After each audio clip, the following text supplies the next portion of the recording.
Welcome to the Fixtures Podcast, Game Week 1. I'm joined today, again, by Nicky Erdmann. Why you do that with your ones? You go, one. Yeah, all right, you know what? And Mike Balzano. What's up, everybody? All right, so we got a lot to talk about today, a lot to cover. Hopefully this isn't going to be an hour, but no promises. So, Game Week 1. So let's start at the... Where to start? Well, let's start on Friday. Of the week, yeah. First game of the week. Let's start with Liverpool 4, Norwich 1. Now, I know that it was a hammering, but that second half for Norwich was... it gives them a lot of faith like moving forward. I think their biggest issue right now is they don't have much of a defense. Yeah, their marking was atrocious, and I think that was the thing that set them back the most. Oh, absolutely. Can you not do that? Because it sounds like your computer is taking off, and it's gonna get picked up in these things. I understand you're trying to be funny, but don't do that. All right. Yeah, so Norwich, looking shaky on defense, but of course that's always going to be a hard game to defend against. Their counter build-up was pretty okay.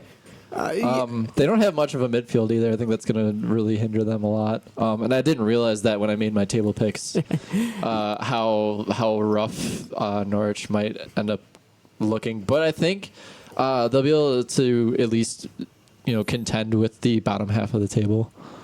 Yeah, I think so. And Timu Puki got on the score sheet, which of course is going to be huge. That's going to do him. wonders for his confidence going forward already, I think. Yeah. He can do it on the biggest stage, and that's what matters. But can he do it on a cold Tuesday night in Stoke? That's a great question. Well, he doesn't have to. A cold, rainy night in Stoke, not right? anymore. No, that would be a cold, rainy night in Burnley, which we'll get to. But obviously, the big takeaway from a Liverpool perspective, putting 4 goals past Norwich, okay, that's kind of expected. I think anything less than that, and there's going to be probably some questions asked. On a not so great note, Alisson, of course, coming away injured, out for potentially a month or more. I heard 6 weeks. Yeah, 4 to 6 weeks, I think, is the estimate right now. So Adrian being signed the day prior and coming in. I've always rated Adrian. I think he's a solid starter, and he would be starting at any other club. Yeah, I think he's a good outside good of the top choice. 6. Yeah, I think it's funny though because Mignolet left. Adrian comes in and now gets handed the first team spot for the first month. Something that Mignolet has been fighting for the longest time. Yeah, and I think there's not too many important fixtures. I think we have obviously against Chelsea in the Who Cares Cup. Wait, don't they also play Chelsea literally on Saturday? No, that's Wednesday. No, but also no. I thought they played them next. I thought they played them next in the Premier League too. No, they don't. God, Nicky, come prepared. It's next week they play Southampton away. So Oh man. Watch out. Not big issues there. I think after that though they do play Arsenal, but that's at Anfield, so Yeah. not too much of a worry there. But yeah, I think that we'll manage without Alisson, but it's unfortunate to start off the season like that. Especially coming off of winning a Champions League. Yeah. And then immediately losing a UEFA Super Cup. All right, does you know it what? really We're going to get matter? to Chelsea, and I'm sure we're going to talk a lot about Chelsea. So let's not try to have Chelsea talk throughout the whole podcast this time. That was because Chelsea was the most important at the time. Because Chelsea's always the most important. So West Ham City. West Ham City. So yes, West Ham City. West Ham 0, City 5. Yeah, City putting on a dominant display here. Obviously, one of the big talking points from this was VAR. But really, is it? Because it was already 5 goals. Yeah, and that was my thought too. The All these amount of people goals that complaining was about going VAR, in. it was like, come on, it wasn't like, oh, VAR decided the one goal that gifted City that win. I mean, they were fine, and I mean, the thing about it too is the VAR got all those decisions right. There wasn't anything. That is the biggest thing. The complaint that a lot of people have right now is that it's slow. It slows down the game, especially for people actually at the games. I don't know if you saw this, but when they're doing VAR, they're not allowed to show the actual incident that they're reviewing. Yeah. So they just put up a big Yeah, they do that in other sign sports that too. says under review. Yeah, they do that in other sports too. So And then like the whole crowd kind of just dances while they wait. yeah. So, they but do yeah. that in hockey too. That's another thing that they don't show that the incident on the screen in Well, this. I feel like most people are getting mad at VAR just because, like, let's say you're a Chelsea fan and Chelsea scores a goal and then it gets disallowed by VAR. Obviously, as a Chelsea fan, you're going to be mad because you know if VAR wasn't there, it would have gone in. And that's going to happen with every team that's there. Well, and think about it this way too. English fans are, they're a breed of fan. Like you don't have. They're so passionate about having the game be as pure as possible, and then you throw in something fancy like VAR that can hinder their game, hinder their precious. This is how the game has always been played. So why are we doing this now? Yeah. I think that's a really important thing to note is that. So here's my thing with VAR though. I think it's great. I think they need to have something written in stone and in blood that explains, okay, this is exactly when and where and why you should use VAR. Yeah, and I think the I big feel thing is they're looking for a clear and obvious error. I Yes. believe is the terminology. Clear they're and obvious using. error is so vague. Very vague, and I think I think a lot of people have admitted that this is really just a trial run of VAR, and that there's going to be mistakes. I mean, we haven't even hit any why real not? mistakes yet. Like, I mean, people are going to flip out as soon as the first time VAR gets something wrong, which I think they estimated is going to be like 98% effective. Yeah. But there are going to be calls that are going to be too tight to really get. Which that Raheem Sterling offsides in the City game It was very tight. It was very tight. Yeah. And But what I would say is, I feel like it's really just gonna come down to how, like, which ref, because I feel like some refs lean very heavily on VAR, and that's been proven a lot in the Champions League. But then you get refs, that are just like, no, this is my call, and I'm making this call. So I think it's so iffy, and I feel like everybody needs to be on the same page for VAR to be as effective as the world wants it to be. But it is effective, and that's the problem. Is it's 100%? It's like been 100% accurate so far.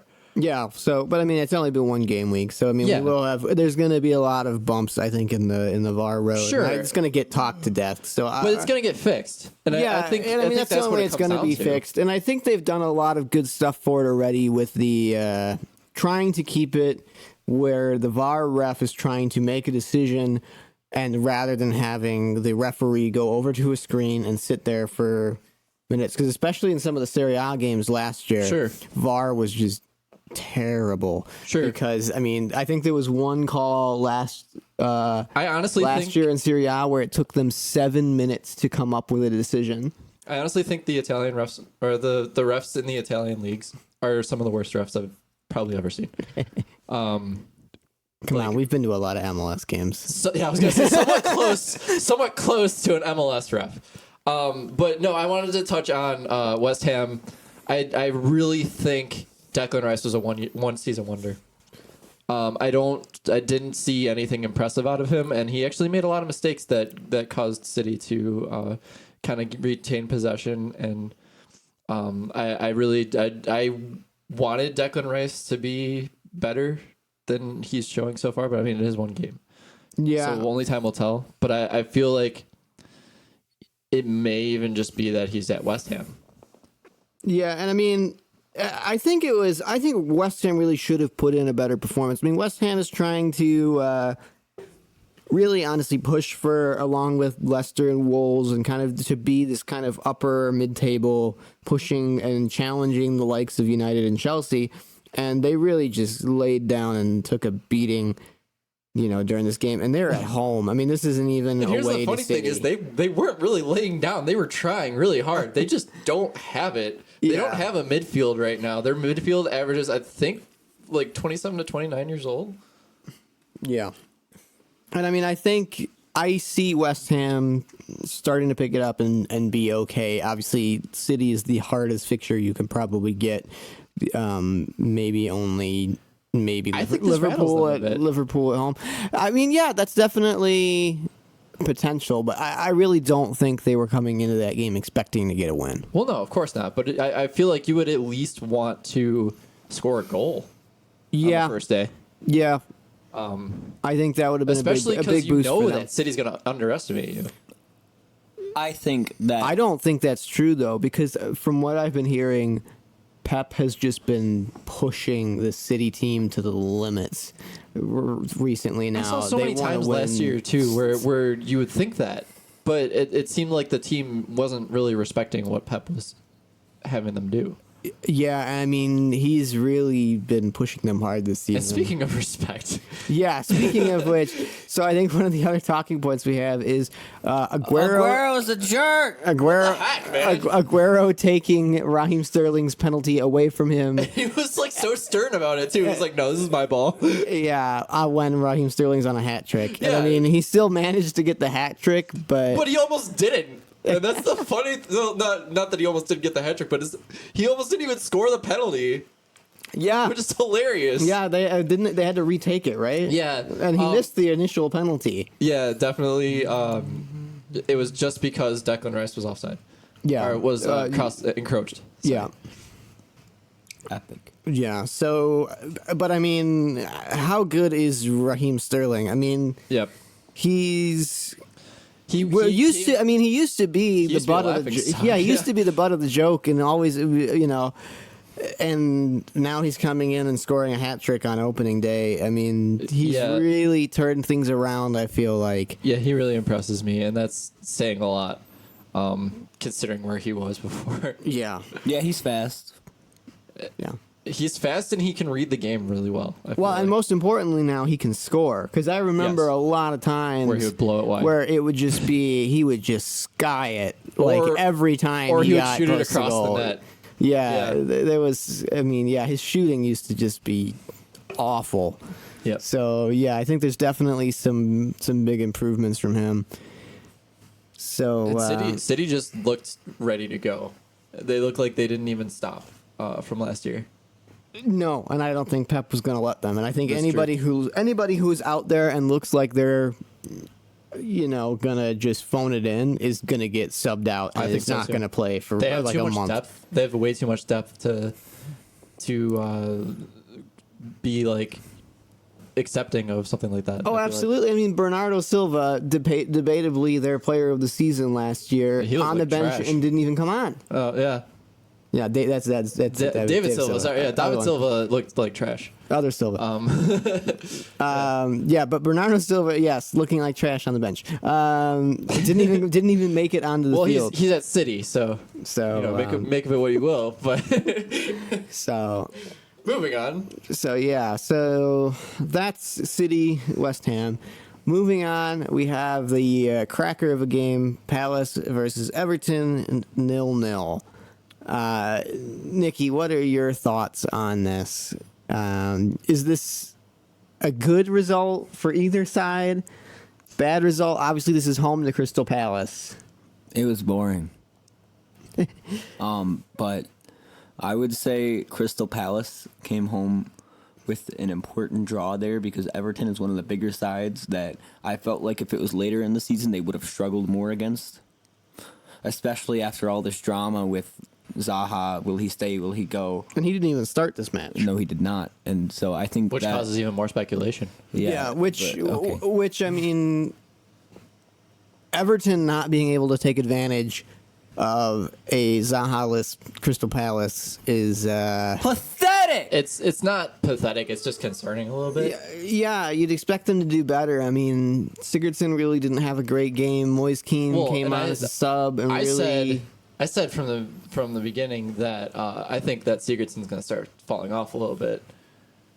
He's getting a little older now, and he's kind of losing his role a little bit. I feel like at Everton too, because there's other players coming in that are. I feel like they're focusing more play towards the wings than they are towards the middle now, and I think that's going to be a bit of a factor for Sigurdsson the way that they play. Yeah. Yeah, so interesting to see what happens with those two teams, because those two teams are both decent teams. You'd expect them to start to do well. But, not a great result for either team, really. I think Palace is walking away, happier out of that match. I think it's a great result for Palace. Especially, I think they would want to win, at home on opening day. Everton's not that strong. Every team wants to win on opening day, but not every team has the capability to get that. And I don't think Crystal Palace really had the capability going into that match. I think they went beat in with Everton. I think they went in with the mindset that they wanted at least a point out of it, and they got it. And I think that's a victory. That's true. That's true. Especially Palace. Palace knows where they stand in the league. They know that they're not a top 8 team. Yeah, but neither is Everton. Really, debatably. But if you look at Everton on paper, I would put them in the top 8. But this is what Everton does every year. They make good signings. They look great on paper, and then they underperform. Well, that's the thing, though. Eventually, somebody's going to get it right. So, I think this is a win for Palace, at least. I think coming off with a point against a team that is expected to win, I think that's a good result for them. I think Palace is doing some stuff right with their team. Yeah, and I think they're doing the best with what they can, because obviously both Zaha and Aaron Wan-Bissaka wanted to go. They had to let go of one of them. Will Zaha still go is debatable. Yeah. But if they're going to put points up this season, they're going to need Zaha to be present and making an effort. So that's Palace Everton. Moving on, we have Burnley 3, Southampton 0. This was a surprise for me. I actually enjoyed watching this game quite a bit. I enjoyed watching the highlights of this game. And Burnley is not a great. Well, they're not known for being crazy, beautiful football, but they're one of the ugliest teams to watch ever. But just watching them on this rainy afternoon in Burnley, just hoofing it up the field, and Southampton just looked like they just wanted a blanket and a hot chocolate and to go sit down, and Burnley just was loving it and just ate it up and put 3 past a really, really wimpy Southampton team. If you go and look at Southampton's roster right now, you'll see a championship side. A championship, like the level below. I think this team is ready to compete with like Swansea and like West Brom. They're not ready to compete in the Premier League. I said this from the beginning when I made my table predictions, and I said from the day one, and everybody looked at me weird, including Ryan. And after I put Southampton finishing second to bottom. We'll get to my predictions later, but I expect way more out of Southampton out of that game. Me too. They looked like they didn't want to even play. Burnley, I think this is a glitch. I don't think this is something that you're going to see a lot of out of Burnley this year. I think, once again, unless it rains a lot. What? Unless it rains a lot. Well, but other teams can play in the rain. I think the thing with Burnley is they lost quite a few players, and their midfield is garbage. Yes. They don't really have a midfield. Which they didn't really need a midfield in this game. No. It was mostly just you're playing against a champion. Like I said, you're playing against a championship see what side. happens. I think Burnley this is like their high for the season. Yeah, I can see that. Right yeah, I don't think that this is going to be. I don't think Burnley's going to be putting up 3-4 goals every week in, week out.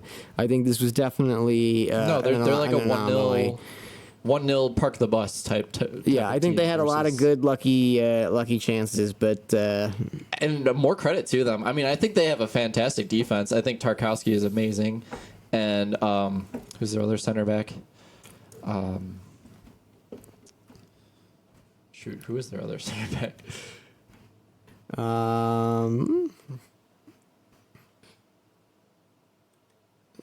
Lots of dead air. That's good. Their other center back. Oh, Ben Mee. Yeah, I think Ben Mee is okay. But then you look at guys like Lee Westwood and Jack Cork, and it's like, okay, move on. Yeah. So yeah, Burnley, Southampton. Yeah, I enjoyed that game. Moving on. You're not going to say a lot this season. No. Let's go next to Bournemouth 1, Sheffield United 1. This was a great game.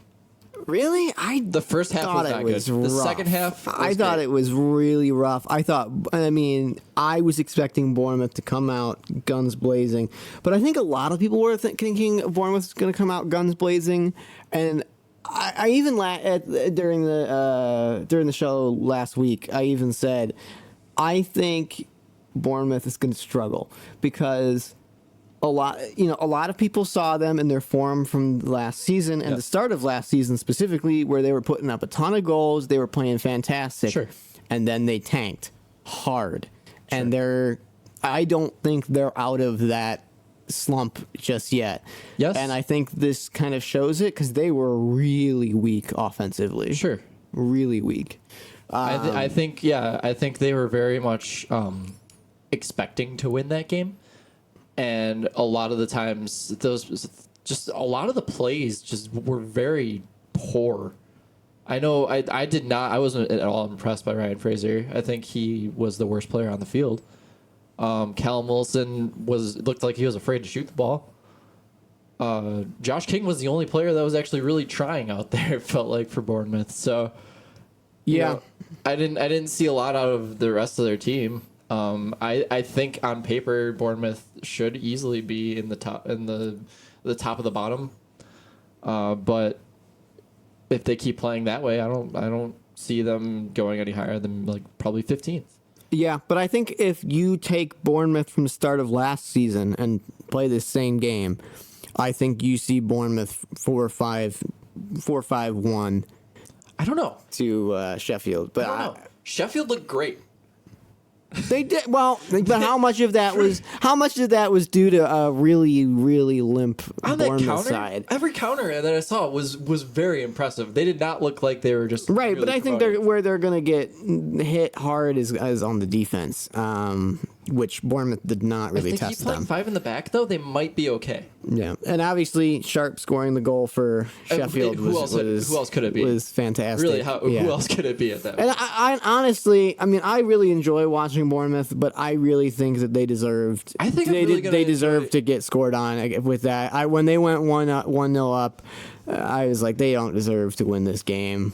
I think I'm gonna really enjoy watching Sheffield this year, and I didn't expect that because that's not a team that I rated very highly, but I don't know, something about that. I mean, they got my Preston boy Callum Robinson up there at top, and I think he looked great. I think Billy Sharp coming on and scoring the goal is that's like things of legends. They're going to be telling those stories later on in the Sheffield lore. But I just think I thought that the game was great, and I really enjoyed. I know it was kind of dull in the first half, but I feel like both teams really wanted to win it in the second half. And the last 20 minutes or so was good. Yeah, they really ramped it up. I think Sheffield deserved to win that game. Yeah. There were at least 3 chances that I remember seeing that were so close. Yes, and they kept getting corners, and I was like, "This is not a team that just recently got called up. They don't seem like a team that was playing in the championship last year." But we'll see how long that holds. Yeah, and again, this was a weak Bournemouth side, but I think Sheffield is definitely going to be the happier of the two sides coming away with a draw. Yes, at Bournemouth.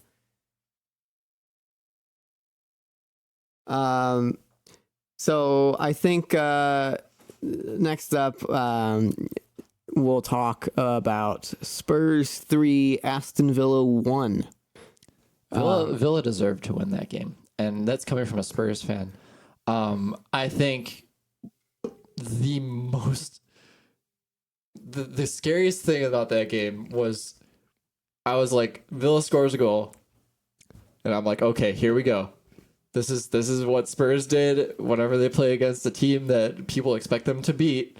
They get Spursy, and then they aren't sure what they're gonna do with the ball, and then it seemed like they were playing out of the back again. So I was getting really nervous.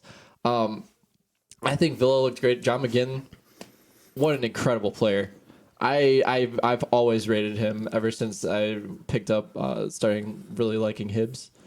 I think their midfield in a couple years will be very deadly.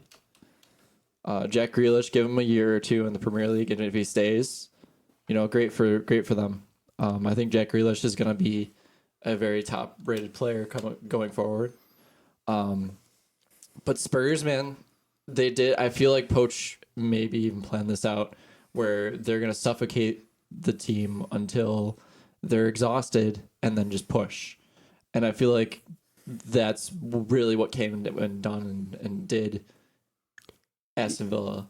Yeah, absolutely. And I think as soon as that Aston Villa goal went in, the first thing I thought was they've scored too early because now they're going to have to sit there and try to defend against this Aston Villa side. Because, they scored in the 9th minute. And more marks to them. So, they have a great...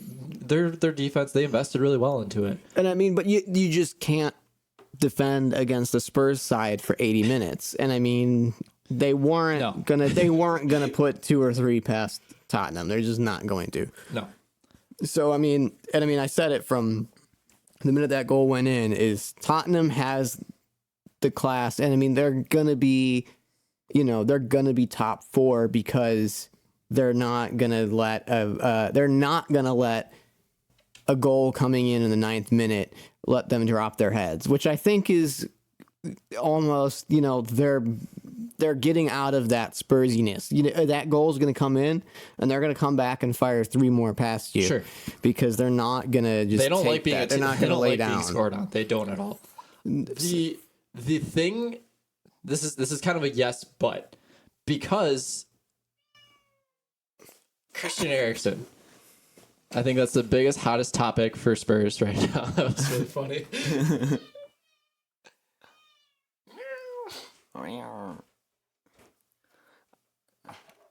I thought Burnley's defense looked really good. We're not talking about the Burnley game. What? We're talking about the Spurs Aston Villa. Villa. Oh, yeah, that's what I meant, Aston Villa. I think Tyrone Mings was the player of the game. That's what I was going to say. I thought Mings was fantastic. I thought Aston Villa's defense looked really well. They played very good under pressure against and that was another team that doesn't look like they were playing a championship side last year. They were very good. They were very good. They had a very solid defense against a very solid Spurs team, and I think they put up a very good fight. And unfortunately, they just got broken through a few times. And here's the thing too, and this is what I was trying to get to before we were rudely interrupted by the cat. It's a yes, but because Christian Eriksen. He's such a hot topic right now for Spurs. Is he staying? Is he going? Are we signing him for a couple more years? What's going on with this? He didn't start. And that's a huge detriment to them. Dele Alli is injured, and who knows for how long. Christian Eriksen, as soon as he came on the pitch, the game completely shifted. Oh, everybody absolutely. was looking to get the ball over to Eriksen for him to make the play, and it worked. Well, and I mean, in that first half, they were just missing that creative spark. They just didn't have anything. That's the issue too. And Ndombele looked amazing on his debut. I will say. Yeah, but he's a defensive midfielder. He's not the attacking player that's going to play through your wingers, play through more. I know Son didn't play this game. But that's what Lo Celso is supposed to be coming in for too. Is setting up the play. Right, and I think if the Dybala transfer did happen, I think you can comfortably let Eriksen go because you have a replacement player that is going to be just as much of a playmaker. And 6 years younger. Yes, but with that transfer falling through, you need to hold on to Eriksson. Yes. Because at least for the time that Dele Alli is injured. I would say at least try and move him before the end of the season so he doesn't go on a free. Yeah, sure. Because I think Eriksson is also holding out a bit, and I think it's hard. It's very hard for me, especially because Christian Eriksson is my favorite player. But I think it's really hard. This whole scenario is really hard because we know what he's capable of. We know why we have him and what he is supposed to be doing for our club. And last year he was not providing that as well as everybody wanted him to, but he was still creating chances. He was still the player that set up the most opportunities, I believe. He was the healthiest player. He's a phenomenal star, and it would be very sad to see him go. But I think they need to cash in and do another Bale type of move. I don't think that happens though. Because unless he moves this window, which there's very limited time left, he can move next window still. If he does move next window, if I'm Real Madrid, unless I'm Real Madrid in crisis mode and I want to pull in Eriksson, at that point, if it's January, I have half a season to play, and I can get him on a free at the end of the season, I'm just going to say, hey, I'll give you a contract towards the end of the season. There's no guarantee. There's still talks about re-signing Eriksson, thankfully. Right, and we were talking about this at the last show, is the problem with Eriksson is his fee is too much for somebody of his age. Yes. No one's going to want to pay that fee, and Spurs is going to want it. Well, yeah, but when you can bring in somebody like Dybala, like João Felix, like these younger kids, the price of Eriksson goes down, and Daniel Levy's not going to want the price of Eriksson to go down. He's not going to let him go on the cheap. He's just not. Yes. So he's not an idiot. No, he's a very smart businessman, and I don't like him as much as I probably should. But I feel like overall, he made the right moves this season. We brought in Lo Celso on a loan with an option to buy for 60 mil, which isn't bad. I think Ndombele was a fantastic signing, and he definitely looked the part. His first touch on the pitch wasn't great, but eventually he really settled in. I think Spurs overall played better than I've seen them play in a while, but it took them a little bit to get to that point in that game. Yeah, and I think to your point, though, it almost looked like they were giving Villa the space to start, letting them gain the false confidence and go out there and let them because Villa was pushing hard in that first 15 minutes, 20 minutes. They were pushing really hard and giving it their all, trying to get. I think the complexion of that game changes if Villa scores a second goal. Yes, but yeah, I think just letting Villa run around, have their fun, and then after 30, 40 minutes saying, okay, fun time's over. Yes. Time to bring on Eriksson and let's score 3 here. Get back in your place, trash. Well, and the whole thing of missing out on Sonny too. That was detrimental. I think we would have scored at least a goal in the first half if he was on the field. Yeah, and I think Villa's a good side. Don't get me wrong. I think they're the best of the three. Spurs isn't going to let that happen on opening day in their home stadium. Lose to a side that just not came in our up. first full season in that stadium. It's not going to happen. Yeah. So also, that was our first home opener on the first day in a very long time. I think they said 10 years or something like that. So, but yeah, come on, you Spurs. Cycling back, Watford 0, Brighton 3. Nicky, as our resident Watford expert here, what the heck happened? I wouldn't really call myself a Watford expert. As somebody who owns a Watford jersey, what is your take on this? After that game, I kind of wish I owned a Brighton jersey instead of a Watford jersey. I actually really did you like their jerseys are clean. Yeah, bro. I like the blue. I like the blue and the black. I think they're really clean. I like them a lot. Yeah. But I think Watford kind of had a meltdown, and I feel like that's going to be a common occurrence this year with Watford because I feel like they made a few signings, but I feel like they might have not made the right signings, and I think that they've been lingering around the Premier League for a little longer than they might have been supposed to. Like, Sure. I feel like they might end up going down this year, especially if they keep having losses like that, because I feel like that is going to be a common occurrence this year, those type of losses versus teams that they really should be either beating or at least drawing to. I think they looked worse than Southampton did. I know. The other 3-0. And I hate Southampton. And I mean, I think Watford looked really poor, and Brighton. Here's the thing, though. I think it's unfair to judge Watford on this for one occasion because of the own goal. I think when you give up an own goal, Sure. that automatically puts you in, oh shoot, here we go, because you can't. It's a different mentality. I think after if they do melt down in the next couple games, I think that's when they start to feel a little bit crisis. But overall, I feel like Watford has the squad to stay up, and they have proved that time and time again. Yes. I would not be surprised if Watford ends up being the Huddersfield of this season. Which would be surprising to me, I feel like. Yeah, I mean, I don't think it's an interesting, because I think just going off this one game week, which obviously we have a lot of game weeks to go, a lot of stuff's going to change. I think a 3-0 loss to Brighton at home is poor. That's is bad. really That is poor. bad. And I think that's going to be hard to come back from. Here's another- I still think they'll be okay. I don't think they're going to get relegated. I think this might have been a one-off fluke. Yeah, but it's one of those yes but situations. But if they are not careful, this could easily spiral out of control for them, and they could easily be pulling a Huddersfield and just Which go would be down very in flames. surprising because you look at that Watford side and none of those guys should They're be not playing in the bad. championship. No, they're not bad. They're not a bad side. No. But They're definitely good enough to. they're stay up. definitely better than a 3-0 loss to Brighton. So. And I think Brighton made some of the right moves and then somewhat just.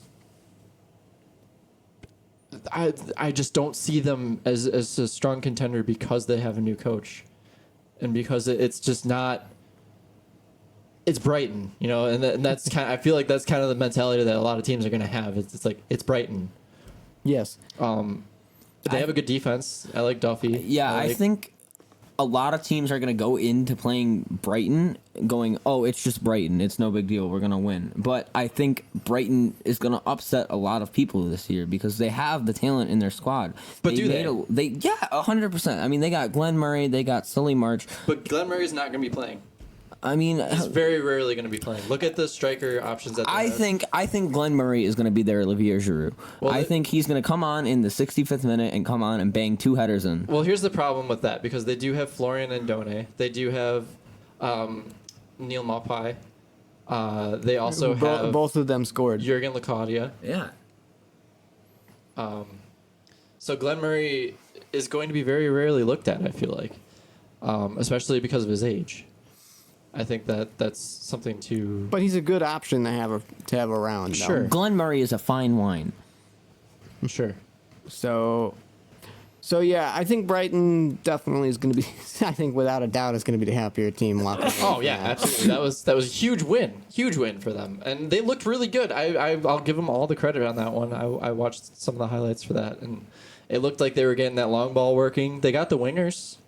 That's kind of what they're going to be. Their type of play is going to be is that wing play, and then looking for Glenn Murray to, like you said, to head it in. But I think how well is that going to work with the skill against better teams? Against bigger teams, yeah. Yeah. All right, moving right along, we have potentially the game of the week: Leicester 0, Wolves 0. Oof. I watched Jesus, this one from start to finish. Jesus, was this game boring? I know. I watched this game instead of the Arsenal Newcastle game at the time, and oh my God, did I regret that? This game was rough. It was really rough because honestly, coming into this weekend, this is one of the games that's like this is going to be amazing. This is 2 attacking teams. I even messaged you about that. I was like, this game's going to be so good. Good new signings. This game's going to be great. And then both Leicester and Wolves just were not at it at all. I think it just fell on the wrong day. I feel like just because it was the opening game of the season, As the resident owner of a Wolves jersey here, I predicted during week 1 of our podcast, and I said that this game was going to be a 0-0 draw. Nice. I said that because I said both teams I think these are the two most evenly matched teams you could pin against each other. Sure. They're evenly matched, but their attacks are so good. I expected it to finish a draw. I didn't expect it to finish 0-0. I 100% did because I think both their goalies are really good. I think That's fair. I think Schmeichel Yes. and Rui Patricio are both fantastic goalies, and I think they're just two sides that are completely equally matched. I would honestly, if you could put two teams finishing in the exact same position in a league table, I think 100% Leicester and Wolves would be there together. Yeah, I mean, yeah, they're definitely an evenly matched team, but I think both Wolves' attack and Leicester's attack was just poor this game. It was very flat, sorry. Jota and Jimenez both looked Oh God! just Oh like God! they They were. couldn't even hit the net. No, they were. It was embarrassing. They were bad. It was really rough to watch. Vardy didn't look like he didn't know what was going on. It Well, was they just- couldn't really get the ball to Vardy. To be fair, he didn't have a lot of opportunities. James Madison didn't do his job. Yeah, and I mean, yeah, it was a rough watch just because of these. Just because the attack was so off. I mean, Perez was just a bystander. You know, I was very happy to see my boy Hamza Chowdhury on the field. I was very happy to see that hair. Well, now flowing he's in the gonna wind. get that. He's gonna get that opportunity a lot because they kind of thinned out in the midfield. I remember I used to sign him on my FIFA 15 Doncaster career mode, and he was banging him in from midfield with those flowing locks. I'm kind of surprised of seeing a 4-1-4-1. Yeah, and I will say though, the one highlight of this game, Tielemans looked good. Yeah. Tielemans looked very good. Sure. Ben Chilwell Tielemans also was looked always good. going to look good. Tielemans is a fantastic player, and He's a little slow. but I don't think you really need that in his position. I think he's not the type of player that's going to be the Coutinho type of center attacking midfielder. He's not going to be the one banging him in. He's going to be the one. He's going to be the playmaker. He's going to be the one making that final pass, picking out that final pass. He's going to be playing a little bit like Schweinsteiger did during his prime. I feel. Yeah, I could see him more of a Schweinsteiger. Yeah. All right. Moving on. Newcastle 0, Arsenal 1. I think Newcastle made one mistake in that whole game. Yeah, I think I think they Newcastle looked- can feel very hard done by this result. Really. I think it's very unfortunate. Their center back was out of position for one move, and that was the one that killed him. Yeah. But overall, their defense looked really good. Yeah. To keep that Arsenal attack at bay. Aubameyang was getting chances, but nothing really that great until the one that he scored. Even Newcastle's attack looked good. I think Newcastle is being a little over scrutinized, especially when you see them play a game like that against Arsenal. And I think Miguel Almiron was fantastic that game. Oh my He God. really had a great game. I are think you it's such surprised a by shame. No, and I mean, yeah, he's a fantastic player, as we know And he's from getting- watching MLS. He's a really, really good player.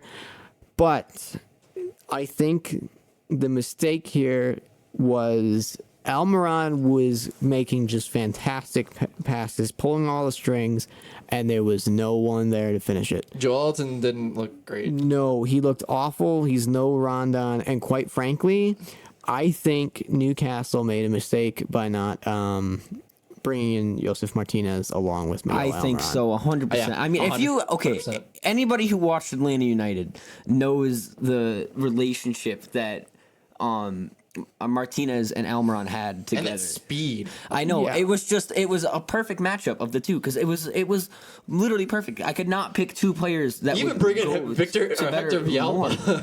I mean, they're both fantastic and they link up so well together. And I think I don't even know if this is a thing that might happen, but I think if they brought in Martinez during the January window, Yes. that would be amazing. They would honestly, if they were like in relegation zone and they brought in Martinez during the January window, It would save them. I could see them coming out of relegation zone and not finishing last like I predicted them to. Yeah, I mean, I think it's really a shame that they didn't pick up the pair of them, which Atlanta's not going to want to let go of their two best players, but It's the MLS. What can you expect? I mean, if you shine in the MLS, you're gonna get picked up by someone else. You're not gonna stay in the MLS. well, and at the time And they they're had both pretty young, At too. the They're time not they that had old. Solomon Rondon and they had Rafa, and I think it was a different story when they brought in Almiron. I've heard some stories about that Rafa thing. So Yeah, well, that's been and I mean now that he's gone, and I mean he's gone, Solomon Rondon's gone. it was really interesting reading Mike Ashley's perspective about it. all in all, I'm sure he had an interesting. all in all, what I gathered from that game is that Arsenal's garbage. All right. But I said that from the beginning of this season. So Well, it was weird because I mean Arsenal lined up strangely, like they they have injuries. they have injuries, and obviously Ozil and Kolasinac were out, with but that weird thing that happened. but they had a strange lineup, and I mean none of their really they went for new youth. signings They were definitely in went for there. youth. Yeah, it was no Lacazette, no Well, Pepe. And they lined up as a 4-2-3-1, which is not No David Luiz. really no- Arsenal's Yeah, no style. doubt. No, Yeah, exactly. Sabella. It was very much. It felt like a game that is like, you know, felt like a FIFA game. it felt like the Saturday after a European fixtures where it's Sure. like, okay, we're gonna play half of the starting team and then sub that half out, and we're also gonna play half, you know, youth kids. It felt like they were still in preseason mode. Yeah, it did. It was they. I mean, I think they were lucky to get away with the win. I think if Newcastle has a better striker, Newcastle puts 2 or 3 past Arsenal in this game. I think it's unfair to judge Joel Linton this soon too, because it is the No, first and I mean he's game. 22, so I that's a lot mean of he's pressure. good, and I mean Yeah. he's definitely younger than Josef Martinez, but Yeah. We'll see how it goes, how it progresses. But yeah, it's not going to he- get any easier for Newcastle. no, so. it's really not. And I mean, but I mean I think they can walk It's away Spurs with. next, They can walk away from this game with their heads held high, because it's not easy to. They could have easily lost that game 5-0 if they didn't have Oh, that no, sorry. right. Spurs have City next. Yeah, Newcastle has Norwich next. Oh, that'll be a nice That'll game be for them. that'll be an interesting game. It's I'm away, actually really- but yeah, yeah. I That mean, sounds like a good game. yeah, that might be a season setter for them. Cue the 0-0 Leicester Wolves. Yeah, Dun, dun, dun, dun, We're gonna be referencing that all season long. yeah. So we'll see what happens, but yeah, I think Arsenal really did not look at it this game, which they're playing Newcastle away. And that's But still. troublesome.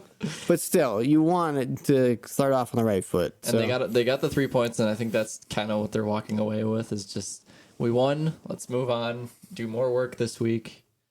And this Yes. is coming from the Spurs fan. Yeah, absolutely. Moving on to probably the actual game of the week here. United 4, Chelsea 0. Chelsea dominated that game. The first half. The first half. the first 20 Chelsea minutes. absolutely Well, dominated. and I hit the net. well, and I texted Mike this while I was watching the game. I said, if Chelsea does not score early on, they are done for, because they have these kids out there. They look really good coming off the bat, but if those heads drop, they are going to drop hard, and they are going to drop fast. I think the right move that Lampard should have done was he should not have started Mason Mount. He should have started Pulisic over Mason Mount. I Yes. think Mason Mount looked better than Pulisic. I in think that game. Mason Mount looked good for the first half an hour, and then after Yes. that half an hour, he played like garbage. He was after probably that. exhausted. No, I 100% agree. But I feel like if we played Pulisic there, we would have seen a goal in that first half. Maybe. For Chelsea. 100%. I really no, 100%. wasn't that impressed by Pulisic in that first game. I was not either, but I think he was not given enough time to make an impact because he came on in like the 60th minute ish. Yeah, it is And so- surprising considering he was starting in the preseason Yeah, and banging in goals. Which he doesn't do. He's not really a goal scorer. Yeah. He's more of a playmaker. I think that if Pulisic was playing over Mason Mount in that first half, I think Chelsea 100% would have scored because Mason Mount had many chances that he missed and many times where he should have passed the ball and he didn't. I think Jorginho looked like garbage. I mean, that's what everybody says every game, but somehow he always ends up with like a I don't know why high you don't rating start overall. Conte over him. Oh, Conte was was hurt. injured. Conte was injured. Oh, but he came on. Yeah, Yeah. he's recovering. But he was from it. recovering from an injury. He wasn't Gotcha. fully fit. He wasn't fully fit. So No, so here's what I would have done is not start Ross Barkley because he's trash. Ross Barkley, it literally was our most literally was our best player during preseason. But he turned the ball over every time. That's just because he's Ross Barkley. Yes. But I would have started. I would have moved Mason Mount over and put Pulisic where Barkley was. Let's get back to the timeline of actual events here. Sure. The whole thing. So, the first goal, Kurt Zuma's garbage. Kurt Zuma penalty. Kurt Zuma needs to be banished to the Netherlands. No tackles. No, he had no tackles, no touches on the ball. A yellow card and a penalty. And a penalty in the first. This is his first real action doing anything. I would not be surprised if we do not see him start another game for Chelsea for the rest of the season. What is Lampard thinking? Getting rid of every center back he has. That was not his doing. Gary Cahill gone. Gary Cahill left on a free. David Luiz gone. I mean, there's how many center backs on the Chelsea roster right now? We've talked about this before. Chelsea, the ones who are in control of Chelsea is the board. It's not the manager. Well, absolutely, but I think Lampard has more say than. I don't think so. Actually, Lampard was the one. Than somebody like Poch. Well, Lampard was the one that pushed the David Luiz transfer. Yes, he did. Actually, it was not the board. board. You think Pochettino has pull on his players? No, I'm saying. I don't think he has very many. I'm saying Lampard. I think has more. Maybe more flexibility in terms of transfers. I don't think Pochettino gets any say in transfers at all. He gets say because he got a lot of the players that he wanted. He got Ndam and he got Lo Celso, which he really wanted. I think Chelsea. I would not be surprised if we move Azpilicueta back to center back instead of Kurt Zuma, and then we play. But then we have a vacant right back position because what we would want to play in right back is Reece James, but Reece James is out injured, and I think that we're gonna have a bit of a defense issue until Reece James and Rudiger are back. Yeah. Because they're both out injured right now. And if we could just get one of them back, we could play a solid back four. You guys are going to be in survival mode until somebody comes back. But I think Tammy Abraham looked amazing that first half. Except that he couldn't hit the net. Okay. His head dropped hard. Yes, but I think when that first 30 minutes of Chelsea, that was a very good Chelsea. That was a very solid team. I was very impressed. I was not expecting that from them. I was very, very impressed by Chelsea. But they pulled what Villa did. They came out guns blazing, which is great. But you need to have the gumption to see that through. You need to come in, and if you're going to come out guns blazing, you need to commit to it, and you need to be able to still be on the field in the 80th minute and not, be giving up. And I think the mistake was not playing through Pedro. I feel like Pedro would have set up the play a little bit better. Why did Scott McTominay keep bullying Mason Mount? Throughout the whole game, Welcome to the big leagues, kid. Scott McTominay literally the whole time was just going up to Mason Mount and just going, and just pushing him when the ball was out of play. Also, Tammy Abraham, his temper reminds me of Diego Costa. And I feel like that's gonna get him in trouble. That is trouble. Multiple times. But you do have multiple options at striker. Yeah, so. I feel like it's not a big of a deal depth wise, but I think he needs to control his temper a little bit better because the only reason he got that yellow card was because he lost his temper. Yes. And I feel like since he's so young, he's gonna do that a lot. Sure. And I feel like that's having Lampard as his coach isn't going to do any favors for him. No, because Lampard's probably going to get more yellow cards than any player on the team. That's probably true.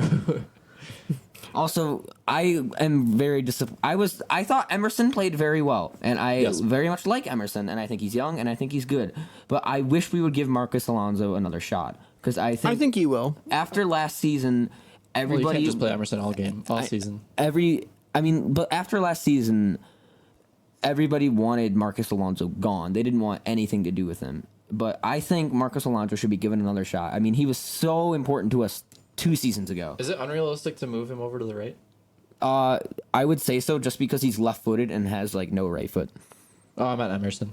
Oh, Emerson? Yeah. Emerson, I could see moving over to the right. But I think that's a little weird because he's never played on the right for us. Plus, we have Azpilicueta there right now. Yeah. But we could move him to the center back position. I just meant based off of what you were saying before, so like moving Azpilicueta over. Yeah. I could because I don't think possibly see that. I don't think the thing that Chelsea needs right now is more youth players out on the field. I don't know that bringing on Reece James is really going to be any better than having Kurt Zuma out there. Because, I mean, Kurt Zuma played for Everton last year, so he's got Premier League experience. I want to see Reece James play. I really had do. a real shocker of a game. I really do. Also, my question is, if we keep playing this formation we're playing, which I like it. I like how we played in this formation. I actually really like this formation. But when Ruben Loftus-Cheek comes back, where does he fit in? That's my question. He's a sub. Ruben Loftus-Cheek is 100% able to make it into Chelsea first team. He's a sub right now, though. He's a fantastic player. Well, he's injured right now. Well, I know, but I'm saying... I think he slots into this team in a couple places. I think you can swap him in with Kovacic, or I think you could even swap him out with Pedro. I think realistically, he's going to be subbed out for Jorginho. Yeah, I think so. I think I would not be surprised if Jorginho keeps putting the performances that he is doing and like playing so poor.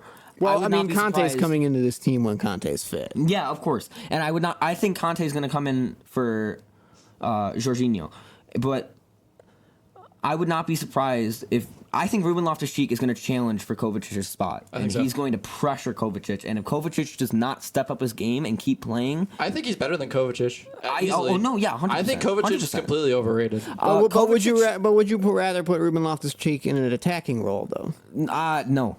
I would want to. He's a playmaker. I want to see Ruben Loftus-Cheek in straight up center mid or center defensive mid, because Ruben Loftus-Cheek he's such a big dude. Yep. I mean, he's like 6'6", I think. He's absolutely gigantic. He's a big guy. He's a really good guy, but he's not just big, but he's so attacking minded as well. But he's the playmaker, but he can also play defense. Because I like when he drops back and plays more of a center defensive mid role and helps the center backs, because that helps our defense, because we have a weak defense. Sure. Yes. And so that's why I like him playing center mid or center defensive mid, as opposed to Cam, which was his old position when he started at Chelsea. I think center mid fits him a lot better than Cam. Sure. So I agree. On the United front, though. Oh, Wan-Bissaka. What a performance. As a team, I think he was fantastic. Did United as a team play well? Their midfield was garbage, and even Kendall was messaging me like, "We don't have a midfield. Our midfield is non-existent." Why the heck did Pereira start? Yeah, that was kind of weird. I was like, where did Mata's gone? I was very Mata's there. confused. Mata was on the bench, wasn't he? Oh, okay. What's his face is gone then? Oh, Herrera. He came on. Herrera's gone. Yes, Herrera's gone. Yeah. Which Juan Mata's getting old.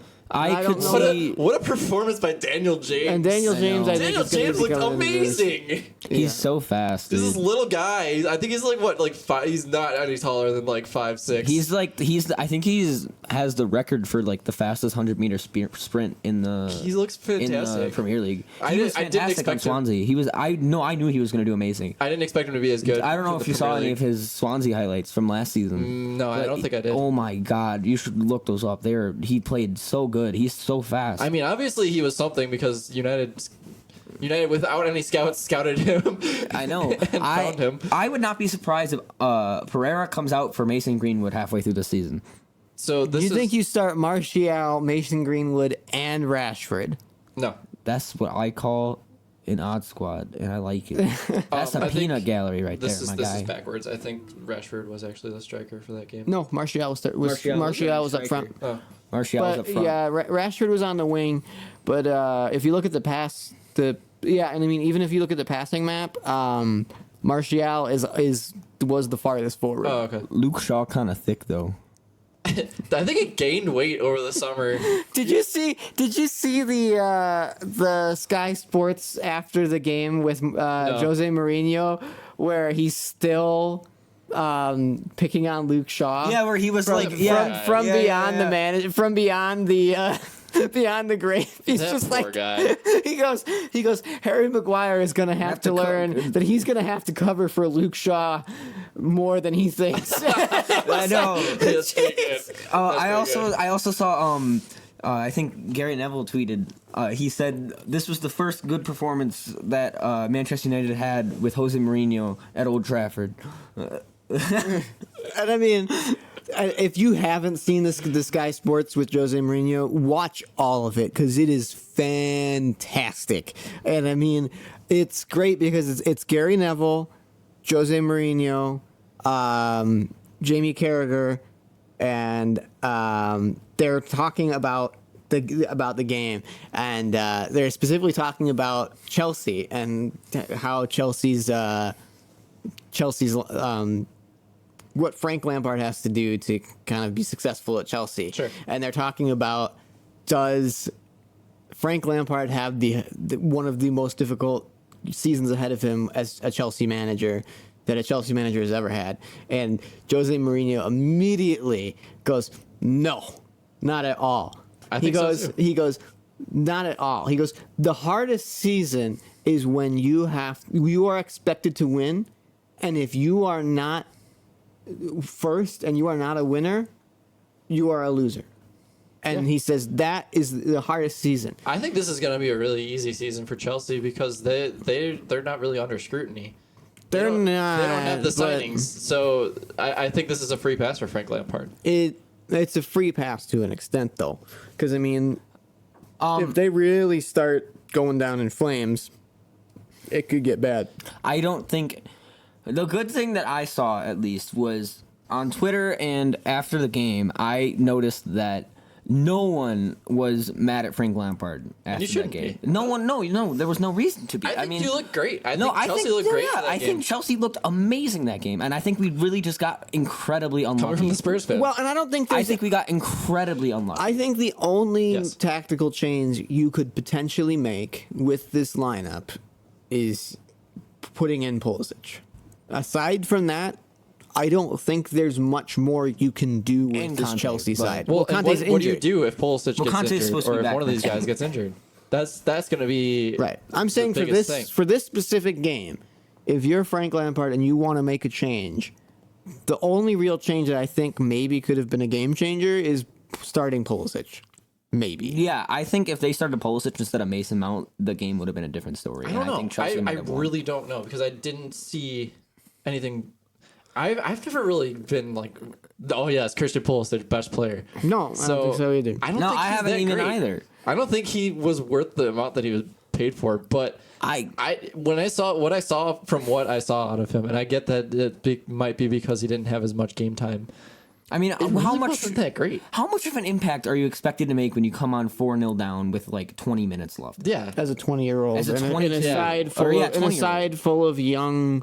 Yeah, young players who already have their heads already down. Demotivated with their heads down, not wanting to play the rest of this game. How much of an impact was he supposed to make? We'll see what he does moving forward. I think it's really hard to judge any team on the first match alone. I think a lot of teams do get that. I think throughout this season, Chelsea's only going to get better. Yes. I think once we start getting in the flow of things, and once our players start getting back from injury, because our injury list is humongous right now. And that's the other issue too, is you're almost like Arsenal in the fact that you have a decent attack and you have an okay midfield, and then you have nothing in the back. I know, and I think once we start recovering from these injuries, we can really, really, really start challenging. I'll be curious to see how many youngsters get a lot of goes this year. I can pick out a few who are going to. Well, we know that Hudson-Odoi will eventually. I know. Hudson-Odoi for sure. Ruben Loftus-Cheek for sure. Ruben Loftus-Cheek for sure. Tammy Abraham for sure. Billy Gilmore. Billy Gilmore is not going to do anything. But I think Reece James is really going to make a big impact into the Chelsea team. We'll see. I really do think so. Unless he gets loaned out. But I think Mason Mount might end up being banished to the loan army. I don't know. Year. I honestly, I was pretty impressed by his performance. I think he was moving the ball pretty well. Based off of his performances in preseason and what I've seen from him on his loan at Derby and at his other loan. He was incredible at Derby. I was honestly a little disappointed by how he played. He made some very poor decisions, and I mean, I love Mason Mount. I will say too, in the post match, Jose Mourinho tore into Mason Mount, and that he is not good enough and should not be starting in this Chelsea side. I 100%. He doesn't like youth players, though. Are you really that surprised? I mean, I don't think Mason Mount played as good as he could have. I think I was honestly disappointed. He had a few moments that were good, but the rest of it I think was very shaky. I think United is going to be good this year because of their defense. I think even though Harry Maguire was a ridiculous amount of money, he's a great defender for what he is. Oh yeah, I mean he's a good defender and he Vincent played very Lindelof well. Is getting better. Yeah, Lindelof is good. I think the problem with this United side is a midfield. They don't have. I don't even think it's the midfield. I think it's Rashford and Martial. You have no striker. You have nobody who's going to put up. I disagree. Goal. You have nobody that's What? going to put up. I the disagree goal. 100%. What are you talking about? This is why Martial can score. Rashford can score. Rashford can also score. Yes, But neither of them. But neither of them can put up the numbers that Aguero does. That Aubameyang I does. think Martial that Salah can. does. I think Martial has the They capability. didn't. They did not last year. Yeah, but that's because Martial didn't play that much last year. Martial is going to get all the chances he needs to become a world class. And he's only getting better every year. He's still pretty especially young. now that Lukaku's gone. I think we're going to see a lot of Tony Martial. He is going to become a world class striker. Yes. 100%. I agree. I think you're giving him too much credit. Well, I think you're dumb. He didn't really have the opportunity to shine before Lukaku because Lukaku was the main. Well, he did. Anthony Martial was shunned at Manchester United. Yes. Yes, he was. When Zlatan came in. When Jose Mourinho was there, oh my God! I mean, But now he's gave him not. so much crap. I mean, he has the capabilities. Last year, You can't. 10 goals in 27 games, That's pretty decent. 3 assists. Yeah, but how many of those games did he come on as a sub? He played How many games did he start? 1,600 minutes. I think he's going to be fantastic, and I think that so United too. is going to be a team to watch out for. I agree. I think Manchester United has the capability, but I think they're gonna end up being shaky and. Yeah, well, mess I mean, up. if you throw in European Pulling competition, for anybody- I don't think. I'm sorry. I don't think Martial or Rashford are going to be world-beating strikers think- like your Agueros. You're like entitled to your wrong opinion. like I your think Aubameyang's. you dumb. I don't see I it. think you I don't. don't The see it. And we'll player, see. I the only don't. player I think in the front three that is wrongly placed is Jesse Lingard. Yeah. Yes. Yeah. Jesse Lingard is. I'm not definitely- impressed by him anymore. Last year was He's it for me. fantastic for a 19-year-old. Come on now. Yeah, he's he 26? Yeah, 26 years old now. he's yeah. only a year younger than me. Yeah. So, but I mean, but do you think Martial is going to be as good as somebody like Harry Kane? I don't Yes. think that's a fair assumption at all. Do you think he's going to put up goal numbers even close to Harry Kane? I think he can at least get 15 to 20 goals. I think I think if he doesn't get 15 to 20 goals, I think they get a new striker next season. Well, of course, yeah, but I feel like that would be anybody that's at striker for United. yeah, look United, at Lukaku. Yeah, look at what happened to Lukaku. So Right. I don't know. I think United is going to be a better team than a lot of people have pinned them to be. And that's just because they have a defense. And I feel like that's going to be the kind of the thing this whole season is teams that have a defense are going to be the better team. Oh, that was another good thing from the Jose Mourinho show was they were talking about Harry Maguire and he goes, "Yeah, he came in too late." I was like, A little salt from Jose Mourinho. All right. That's funny. I actually really like Wan-Bissaka, though. I think he looks fantastic. yeah, I think he's a good buy. Absolutely. Dude was coming out of nowhere to get those balls. So that's the week's games. So since you weren't here last week, Mike, let's do your table rundown, and then we will end this already long episode. So what you got? All right. So, Wrong. yes, I already feel like I am wrong. Basically, based off of what we talked about today. My question: where do you have Newcastle? We'll get there. Read it from the top. All right. So from 1 to 20 or 20 to 1? Either way. I'm gonna go 20 to 1. All right. All right, so last number 20. place. I'm actually really upset that I put this because I was I have a little bit of a soft spot for Sheffield now. I was kind of really enjoying So watching we'll them play. put the asterisk that this was done before this week's Oh game. yeah, this is So- absolutely before I Anybody watched who them puts play. Sheffield bottom of the table doesn't know anything about football. I think number 20 is Sheffield. I think that they're relying heavily on their championship side. I don't think that they're looking. They really looked and were like, okay, let's improve this. Let's improve this. They just kind of were like, okay, let's kind of save some money and see what we can do and see if we can survive and maybe make a move in January. Right. I think Callum Robinson looked great. McBurney. Preston North End is a team that I have a really soft spot for in the championship. So I think Callum Robinson looked great coming from them. And obviously they broke their transfer record bringing in Oliver McBurney. So And he good. We'll see.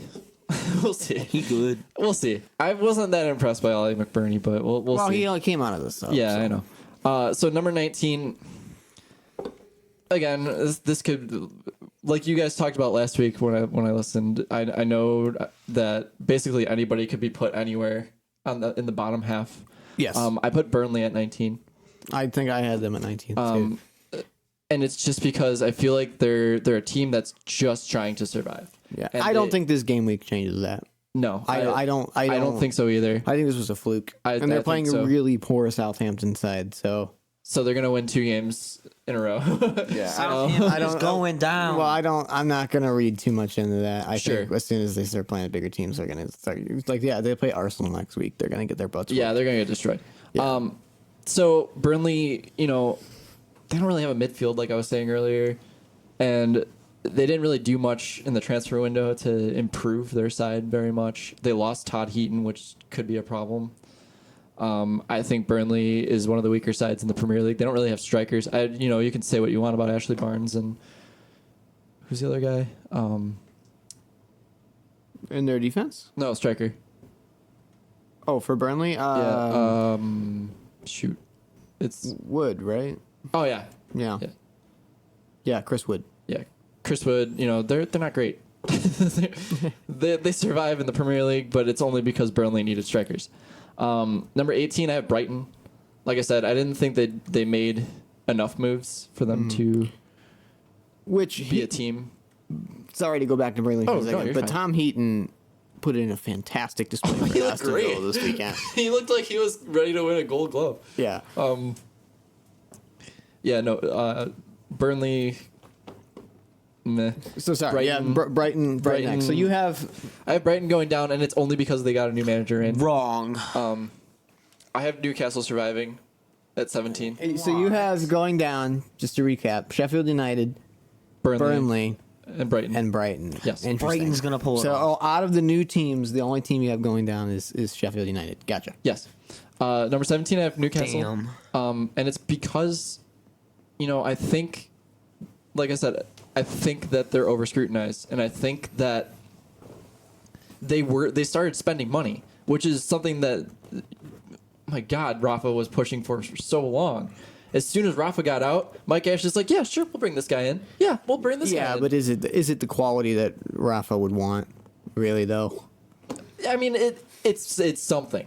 Yeah, it's something. It's something, It's rather gonna than be nothing. enough. And You I mean, would rather have somebody. I don't know. In a relegation battle, I guess the guy you want behind the in the dugout there is going to be Steve Bruce. Yeah, I was But gonna say, Steve I don't Bruce know, is pretty I don't know if you watched safe. the game, but if you saw this, but at one point there was a mix-up over who was supposed to be playing fullback. Because they had no midfielders on the bench, Right. and 2 of their midfielders got injured. Oh no. So they brought in a fullback, and they pushed one of their fullbacks up to midfield. Oh, They no. didn't get the memo, Oh, so they no. had 2 people playing fullback, and they're like running into You know what? each Though, other. it worked. I think, and I think this game really even more so proved that. So- I think that they could survive. But it was It was funny though, because it cut to Steve Bruce, and he's on the sidelines just screaming, "What is going on?" Amazing. Okay, so continuing. Number 16, I have Norwich. Okay. I don't think they brought in enough to make an impact, but I think that they do have enough to survive. Because I really think Rolando Aarons and Max Lewis, no, somebody Lewis and Jamal Lewis and Max Aarons, is that what it is? Yes, I would say yeah. I think they're great fullbacks, and I think that they're only going to get better playing at the level that they're playing. They don't have a center back. I don't think any of these center backs are very impressive. They don't have a midfield. I think the hardest thing is going to be them trying to figure out how to get Pookie the ball. Yeah, I was impressed with Stiepermann this in the Liverpool game. So Yeah, I mean, it's just like I said. It's going to be who can get Pookie the ball. yeah, and also And that's a hard thing to do for anybody. I think they need to play Patrick Roberts more, and I think he Yes. will get them the ball. I think he will get Pookie the ball. Yes, but they relied so heavily on Buendia last year that I think that's why they decided to start Buendia over Patrick Roberts. Oh, for sure. Yeah. He's coming into a new side. Yeah, I don't. of course. I mean, he's on loan too, so I don't expect him to be starting a ton of minutes. So after the performance that I saw out of Southampton, I have them at 15th. I could see them going down. Pathetic. I I could said see it them from going the down. beginning. Southampton is going down. But, they do have defenders. They've got Vestergaard. They've got Wesley Hurt. They don't have a bad team. No, not Like, on paper. They Look, look they're fine. gonna go down. But they have a team. Look at if you James look at this. Ward-Prowse, Oriol Romeo, Okay. Ryan Bertrand, Nathan Redmond, Charlie Adams, Danny Ings. Like these are Angus not. Gunn. they're Angus Gunn, a fantastic goal. Vestergaard. Like these are not bad players. I think Like, Shea Adams is going to be very good. But they're gonna he's go not- down. Yes, I think so too. I think not right now. After seeing their first performance, if they don't improve, they will be going down. They're 100% going down, even if they do improve, because they can improve, so they're going down. We'll see. All right. Who we got next? 14th, I have Crystal Palace. They're just a survivor. They're always going to be a surviving team until Zaha goes. But they do have good wing backs. I feel like even losing Wan-Bissaka, they're still okay. They got Patrick Van Aanholt still. They got so there's another guy that I always get mixed up with Wan-Bissaka. James Ward, No, not James Ward. There's some other guy that they've got. Joel Ward. Sorry, Joel Ward. Yeah, no, not him. But yeah, he's good too. I think they're a survivor. Well, and then They got Milivojevic yeah, Milivojevic to back them up, and I think Max Meyer and Andros Townsend is okay. Andros Townsend is a safe player to have former Spurs. So Milosevic. yeah, Milivojevic is Yeah. incredible as a defender. and guys Christian Benteke. Anyway, yeah, so that's why I have them at 14th. 13th, I have Aston Villa. Getting weird, man. Ooh. Especially. 13th I have Aston Villa. I think especially after watching them play Spurs, I think that they're a side that can stay up, and they have a great midfield. Jack Grealish, John McGinn is incredible. Yes. John McGinn, he might be one of my favorite players, but I feel like he's going to get injured. I had Aston Villa going down. I just don't see them going. They're not a side that they spent money, and they spent good money. I don't like their colors. Well, either way, I think Villa is a strong team, and I think they're only going to get better. And I think Tyrone Mings is incredible. The maroon and sky blue was just not a good mix. All right, 12th I have Bournemouth, but I'm questioning it at this point. We'll see what happens. If they can get back into form, they'll be Yeah, fine. I think Callum Wilson and Josh King as a strike pair Eddie is Howe is a incredible. good manager. Eddie Howe is a great manager. Yeah, I think He's just got to get them out of this slump. yes, It looks kind of funny. yes, I think Eddie Howe and Bournemouth can be either a middle of the bottom or top of the bottom, depending on what their mood Depending is. on which Yeah. Bournemouth shows up. Yeah. What the 11, I have Watford, and it's because last year I put Watford as a relegated team. You were wrong. I know. That's the thing. Is here I am like, oh no, Watford doesn't really It's have 'cause anybody. Troy Deeney don't care. They just have enough. They have enough to stay in the Premier League, and it's just enough. And they have good jerseys now, so Either way, I think Watford 11th. West Ham I have 10th. ew. They're really not that impressive, and I would almost move them into the bottom half at this point. I think But if Sebastian Haller can start scoring goals, West Ham always sounds It doesn't good, matter. But then like it doesn't matter. I think overall Lanzini, Felipe Anderson, like they're not getting older. They're not a bad side. they're getting though. older. Michael Antonio also old. Like none of these guys are like young, and I think that's the thing that hinders West Ham the most is they don't spend on youth. They spend on these old guys to get it done, and they're just surviving. Right.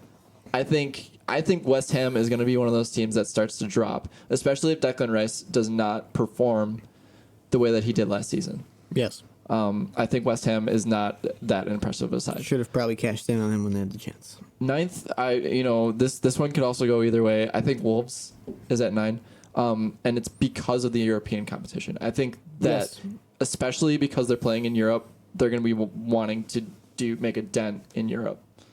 Oh, for sure. Especially in their first performance. They're gonna want to definitely do, make an effort in Europe, and I think it's definitely they don't have a particularly deep squad. And that's the problem is you're going to be relying on players like Connor Ronan.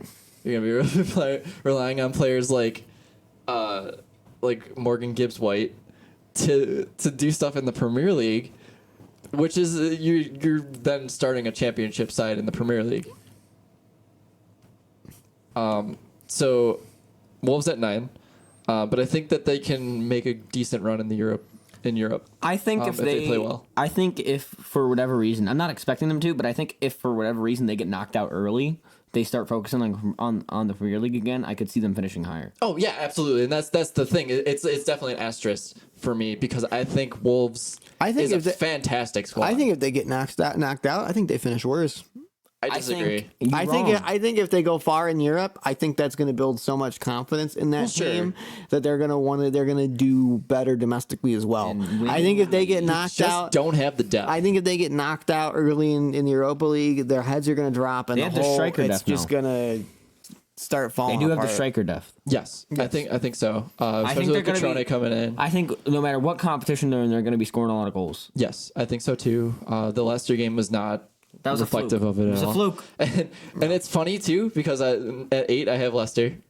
Yeah, I could see them finishing there. Yeah, I could see them also finishing higher. This Same. is another team. I agree. Well, they're not playing Europe, so they have that opportunity to focus everything on the Premier League, and they got Brendan Rodgers backing them up, and I think that if they keep playing the way that they do, they're going to struggle. But if they improve. And we see James Maddison really come out of whatever that was in the last game. We're going to see a decent Leicester side. I think Leicester is a very high contender, especially with Arsenal not having a defense, Chelsea not having the transfer options. I think Leicester is a team that can be a complete wild card this season. I agree. I would agree that they have the team, and I saw a lot of people online putting them very high. I saw people online putting them above United and Chelsea. I almost did. I saw people online doing that. I was thinking about it, but I can't because I just know Leicester. Yeah, and I know that the year that they won it was a complete fluke because everybody else was. Well, and that the year that they won it, the opening goal of that season was an own goal, and that was the last time that. The opening goal of the season. So does that mean that Watford's going to win the title this year? Leicester going to win the title. Watford wins the title this year.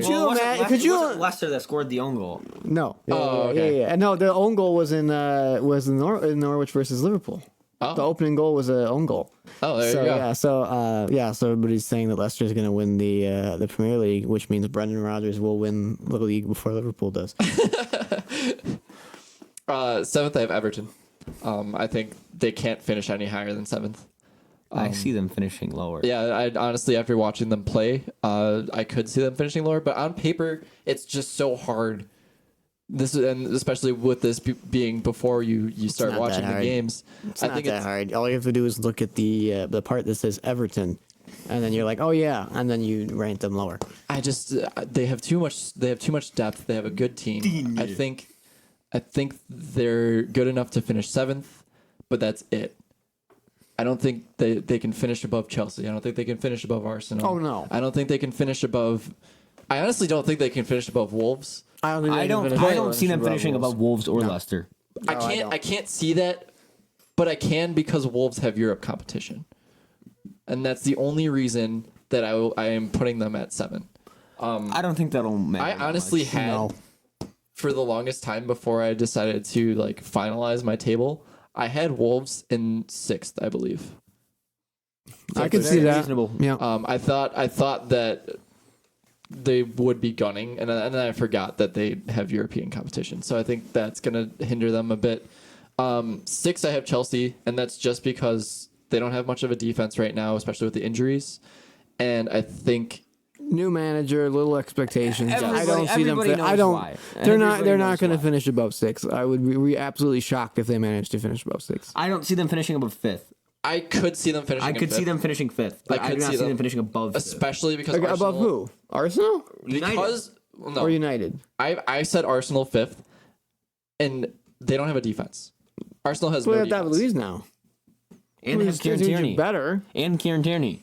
They have no defense. Kieran Tierney. They have. no I defense. think their defense looks better than it did I think. Well, a week ago.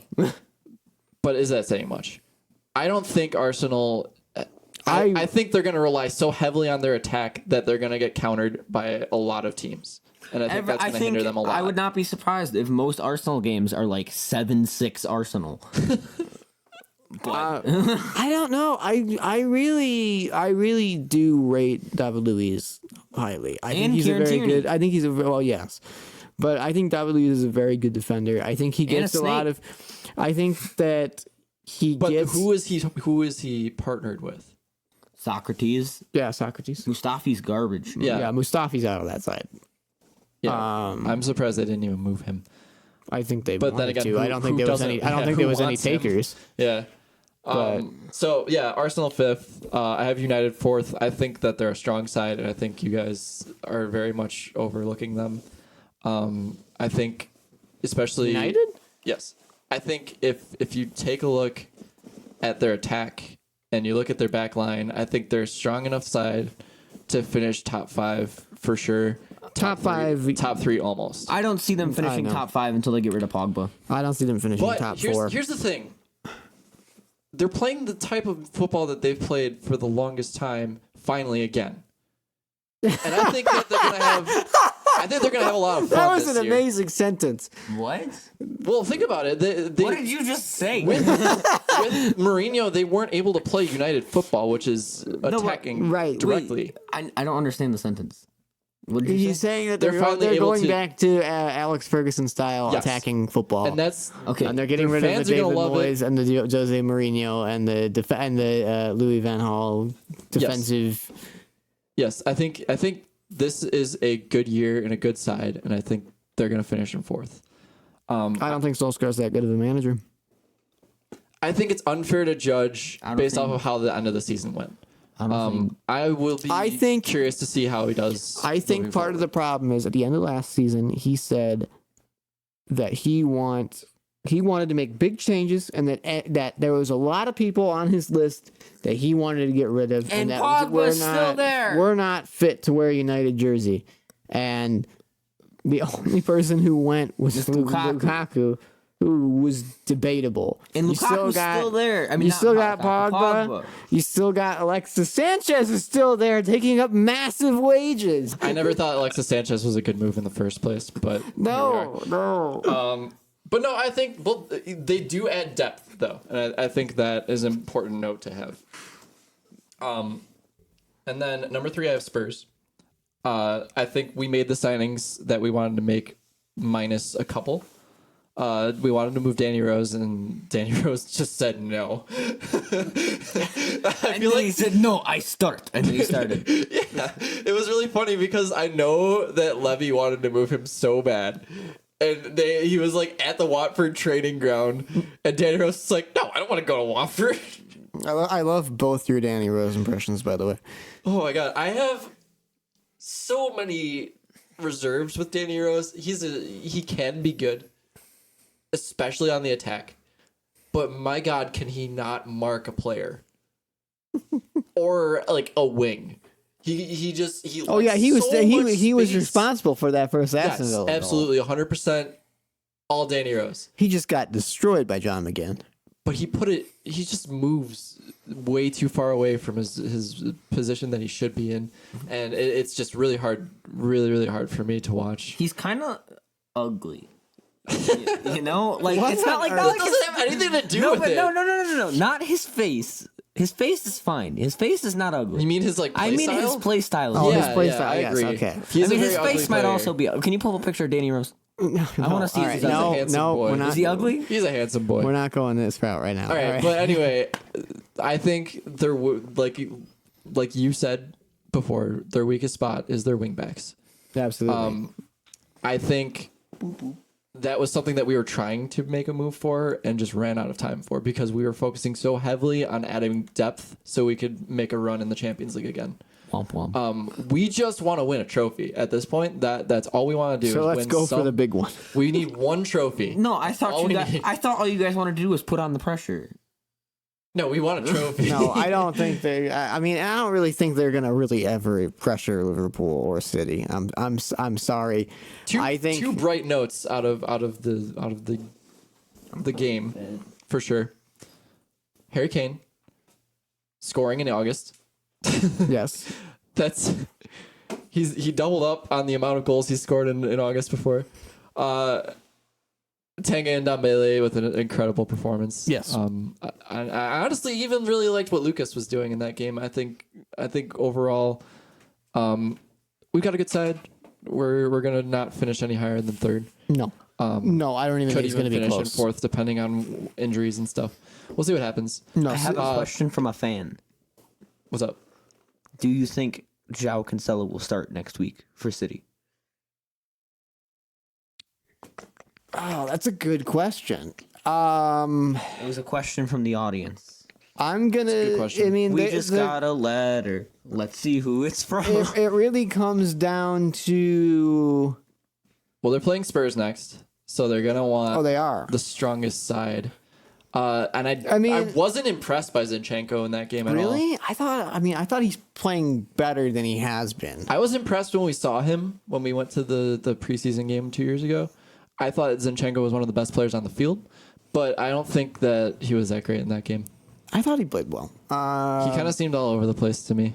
I also think Aymeric Laporte is a joke, though. So, But I mean, Cancelo is a right back, so if he comes in, he's coming in for Kyle Walker. That's I don't know. That's pushing it. And I mean, yeah, I don't know if that's the thing. Which is kind of the weird thing about bringing in João Cancelo because Unless they're trying to move Kyle Walker out, but I don't know if they can because I think that they're at the limit for international players. well, they can move Kyle Walker to the left back or potentially can't play even left back. the center back. Kyle Walker at center back? He's like what, 5'9"? Are you nuts? They don't have a lot of center backs. Yo, I don't know about that. Anyway, I think. I mean, that's where he makes the most sense. If you're not playing him in right back,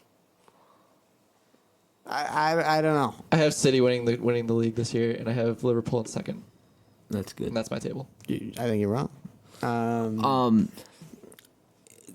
Chelsea's press conference before the Liverpool UEFA Super Cup game just concluded, and Lampard said that if we don't, he said that not winning the UEFA Super Cup is unacceptable. Wow, that's big words considering they're playing Liverpool. I know. Yeah, it's going to be 12-0 And Liverpool. he said there's no excuses if we fail to win the Super Cup. Well, he better start coming up with some excuses. Yeah, then, we'll see what because- happens. But Yeah, So do we think Cancelo will start? I'm kind of no, I don't No, think not so. with I Kyle don't Walker. think he pushes Kyle Walker out. Pep likes Kyle Walker too much. And I absolutely hate Kyle Walker. He's a snake. I see Cancelo's first game probably not being. Until Champions League starts. No, I see it when they have an easy game. I No, could see him I maybe starting disagree. against Brighton, I disagree. I think once European competition starts, I think that's but when. they're not going to throw him into the fire against Tottenham. They're just not. No, Not when they have Kyle Walker available and a especially full 'cause week's he's a rest. former Spurs player. Yeah. Maybe Bournemouth, I guess. Maybe, but we'll So, see. all right. so no is this. Sounds good. So, Bye, guys. Have a yeah. nice night. So I think we're all wrapped Bye. up here. Anything else anybody wants to add? Bye. Nicky's- Have a wonderful time. Sterling was player of the week. Yeah. Yes. I think so. Yeah, scoring a hat trick is hard to argue against that. He almost scored 4. Yeah. So Yeah. God Sterling dang it, player of the Aguero. week. Good night. All right. Well, thank you guys for listening, and we'll see you next week. Bye. Bye. Have a wonderful time.